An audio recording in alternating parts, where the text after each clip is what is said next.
Saturday morning, just finished training, and I went to fetch some coffee this morning from a little coffee shop just up the road. They know me by name now. It's quite cool.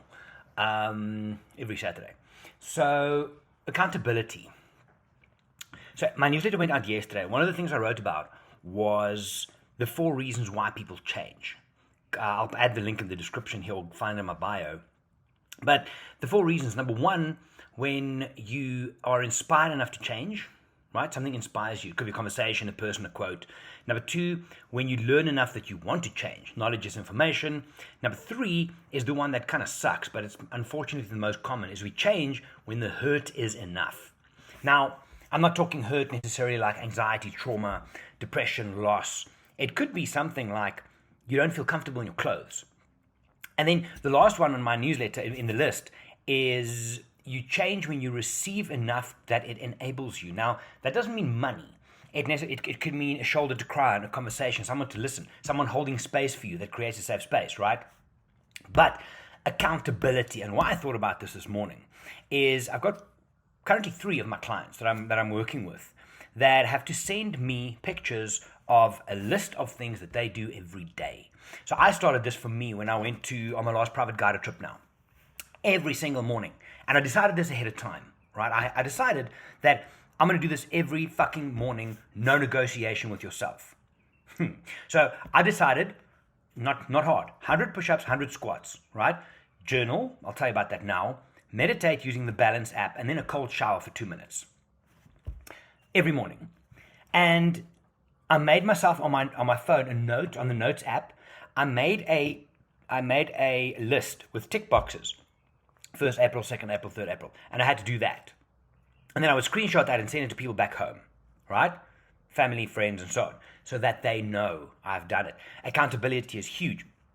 So one of my clients now specifically, she's, I think, 2 days left, and then we meet again on Monday to check. But that accountability where someone checks on you, where you know someone's going to say to you, hey, you lazy shit, why didn't you do this today? Why not? Because you negotiate with yourself. Every morning on my trip, every morning I would wake up half an hour earlier than usual. And I would lay there and I think, okay, cool, I'm a little bit tired. It's a bit overcast outside. What if I just lay here for a little while? I can do the push-ups and the squats when I come back quickly before breakfast, or then in between game drives. The meditation I can do kind of in the evening before I go to bed, because that'll be negotiating with yourself. That shit needs to stop. We all do it. It's actually quite bad how badly we negotiate with ourselves. Me, you, all of us, every single one of us does it. That negotiation is just wrong. And it's probably the thing that holds most of us back. Every single one of us. Every single one of you. I promise you, and I'll put all my money on this, every one of you watching this, there's something that you would like to change. Something. It could be, and even if your life is perfect, I'm very happy for you. Not many of those around. But there's something, you want to be a little bit better at something. You want to be better for your partner. You want to lose a little bit of extra weight. You want to be stronger in the gym. You want to run faster, right? Anything like that. But the negotiation is the problem. Yeah? Negotiation is the problem. It's hard, man. I negotiated with myself every single morning on this last trip, and it doesn't go away. So, accountability. Find someone who's willing to push you and hold you accountable that you need to change. I think the other thing where this comes from is I am, how do I say this? I'll chat more about the medical thing next week. I spoke to a medical person about mental health and stuff. Different discussion. Over the last 2 months, right, I've started in the mornings and in the evenings to journal. Now, there is still a stigma around this. There's a lot of men out there. When you start talking about journaling and meditation, it's like, oh my God, that kind of tests my masculinity. I'm not sure I can do that. I know it's true because I see people when you speak to them and you say, why don't you try journaling and meditation? And you can see, even though they try and hide it really well, there's this moment of, don't diss it till you try it. Build a bridge and get the fuck over yourself and try things, because these things work. So, not just for me, I know it. That's why, whether you're looking at coaching or therapy, right, there's things where you write letters either to your future self from a goal setting point of view, or to your previous self in a different time when there might have been trauma or guilt, embarrassment, shame. There's a reason why writing is such a powerful tool. You don't have to show it to anybody, but the process of putting it down helps. Mourning, loss, motivation, goals, trauma, embarrassment, guilt, shame, every single one of those things. There's a place where when you put shit down on a paper and you write it, yeah, it helps. Your brainwaves work differently when you just sit and think about shit, right? Versus writing it, versus talking about it. I can take you one further and say, it also works differently when you photograph those things. I've done that with quite a few clients. It's amazing. Where you take the creative craft of photography and deploy it against emotions and feelings and goals and such. Different discussion. The idea as well, one of the most effective writing exercises that I use with some clients has to do with you sitting still for an hour, letting your mind go where it wants to. You make notes of only bad things, only things where your mind goes, where you think, ooh, I don't want to go here. You write that shit down and you get rid of it. It's a whole thing. Message me if you have any questions. But it's phenomenally effective. Why am I telling you all of this? Oh, yes. Chain of thought, Saturday morning. So over the last few, and in my newsletter I write about this, about where do you find motivation and inspiration online, because there's a lot of bullshit out there. And the one guy I've been following for a while, the Daily Stoic. So Stoicism, the philosophy of the ancient Romans and such, right? Go and look it up, or I can chat about it in the future. But the Ryan Holiday wrote a book called The Daily Stoic, right? Looks like this. 366 meditations on wisdom, perseverance, and the art of living, right? Now, this features new translations of the writings of Seneca, Epictetus, and Marcus Aurelius. Now, I know for a fact there's quite a few of you guys out there thinking, yeah, I don't do that. It's not manly enough. Marcus Aurelius, you fucking kidding me? Emperor of Rome, I think he was okay. Yeah? Kind of a real man. Anyway, so I've been looking for this book for a while, but when I was in the US then a couple of weeks, months ago, I knew this existed, but I never knew where to find it. So I went into a Barnes & Noble, and I found this. Right. The Daily Stoic Journal, 366 days of writing and reflections on the art of living, which is the same as this. But in this one, what happens is, at the beginning of each week, they give you a short little piece that you can write or read based on a certain philosophy, if you will.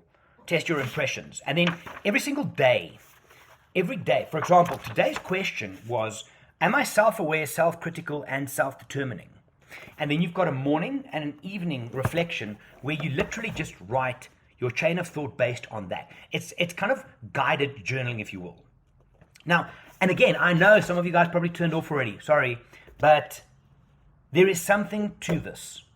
It gives you food for thought first thing in the morning, and it kind of percolates in the day. When you come back in the evening, it's often your answer changes, right? So the idea, this to me has been amazing. And why I'm saying that is I took this with when I traveled to Kenya every morning, every evening, right? I only got this book 2 days ago, ordered online, finally found it. And this then has also, it's got a day, for example, April the 22nd, there it is. And in there, it's then the marks of a rational person. And it features quotes from Marcus Aurelius, from his meditations, his most famous writings. And then Ryan gives a kind of a breakdown. To be rational today, we have to do just 3 things. First, we must look inward. Next, we must examine ourselves critically. Some of us are scared to do that. Finally, we must make our own decisions uninhibited by biases and or popular notions. So you read this, then you go here and you put your thoughts down. To me, it has been amazing. But over the last few days, doing some work at home here, the book wasn't next to my bed where I always had it. And because it wasn't there, I didn't always do it. Now, remember half of the shit, then I got to go back and do it. Haven't missed a day since I started. The idea is you can't control everything in your life. You cannot. At work, your relationship, your health and fitness, anything. You can't control everything. You can control some things, but you cannot control everything. And that is the root of so much anxiety and pain and hurt and disappointment for so many people out there, maybe even some of you. If you're at the office and you have a certain thing that you want to get done, you can control everything from your point of view, maybe. The internet could go down. Your computer could drop. Your email, you might type something wrong. It goes to the wrong place. But you can't control what the other people do. So if you are hinging your happiness and your worth and your purpose and all those good things on what other people are going to do, you can't control everything. You can control the way you drive your car, but you can't control the outside world. You can control that you go to the gym. You can't control that the power might go off, the equipment might break. You can't control those things. So for me, I've tried to control where my books are next to my bed so that I wake up in the morning, when I go to bed, it's right there. It wasn't there and I missed it, right? So I can't control that the people who were working in the home, in my house, put that in a different space. And I had to remedy that. But the idea, and there's a lot of people out there, the idea of controlling your entire world is not possible. Sorry, but it's not. It's not. And the pain that people get from it, because they're fighting against that, right? Of anything. All you can do is you can do the best that you can do. Prepare as much as you can, right? In a situation, and then ride the roller coaster, man. Ride the roller coaster. Do what you can and then enjoy the ride. But you cannot determine your health, mental health, fucking blood pressure, the way you treat people. You cannot base those things on controlling your entire world. It's not possible. You'll be happier when you start realizing this. Anyway, thoughts for a Saturday morning. Just a few. I found this. I was looking for a new battery for one of my microphones, and I found this. It's one of those slidey camera hider thingies, that's the technical term, that you put on your computer and or iPad so that Mark Zuckerberg can't watch what you're doing. I just found those. I wonder if I'll use them. Anyway. Right, it's the weekend. I'm going hiking tomorrow. Might share some thoughts from there. I haven't hiked for a while because of all the travels. I am off to Botswana on Thursday for a private guided trip. Look forward to that, getting to the Okavango Delta. Back in South Africa for a week. I'm seeing my clients all the way in between. So for some of you watching, hit me up. I've still got those spaces available. And then on the 15th of May, I'm heading up to Norway, to Svalbard, my favorite destination.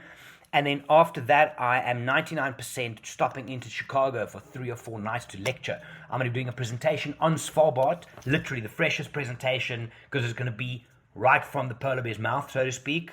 I don't know if that works. And also then Nick and I, if we do this, Nick and I from the Chicago Photo Classes will be doing a photo walk at around the zoo, so we can do some practical stuff there.